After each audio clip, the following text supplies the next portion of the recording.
સુરતના વેલંજા વિસ્તારમાં વધુ એક રત્ન કલાકારે આપઘાત કર્યો હોવાની ઘટના સામે આવી છે। મળતી માહિતી મુજબ સોશિયલ મીડિયામાં વિડીયો બનાવી વાયરલ કરી ઘરમાં ગળે ફાંસો ખાઈ રત્ન કલાકારે જીવન ટૂંકાવ્યું છે। વિડીયોમાં આપઘાત માટે હીરા ઉદ્યોગમાં રહેલી મંદીને જવાબદાર ગણાવી હોવાનું જણાવવામાં આવ્યું હતું, જે અંગે ડાયમંડ વર્કર યુનિયનના ઉપપ્રમુખે નિવેદન આપ્યું હતું। તેમજ રત્ન કલાકારની કથળતી સ્થિતિને ધ્યાને લઈને વહેલી તકે કોઈ આર્થિક સહાય કે મદદ કરવામાં આવે તેવી માંગ કરવામાં આવી છે। મને કોઈ જાતની તકલીફ નથી, મંદીને કારણે મારથી ક્યાંક કુપાતું નથી, આત્મહત્યા કરું છું।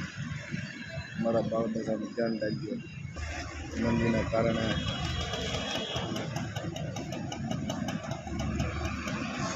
સાવ છું, મારે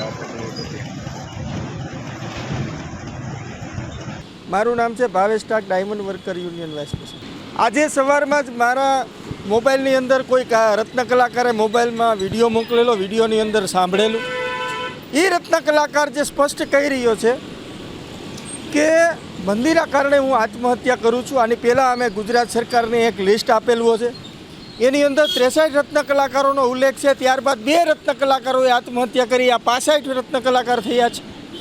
ગુજરાતના મુખ્યમંત્રી સાહેબે બાહેધરી આપેલી હતી કે રત્ન કલાકારોને સરકાર મદદ કરશે, એના માટેની કમિટી બનાવવામાં આવી છે। તો આ કમિટી શું કરી રહી છે? કમિટી એક પણ વાર મીડિયા સમક્ષ માહિતી નથી આપી કે રત્ન કલાકારોને મદદ કરવા માટે કયો એક્શન પ્લાન સરકાર દ્વારા કરવામાં આવેલ છે।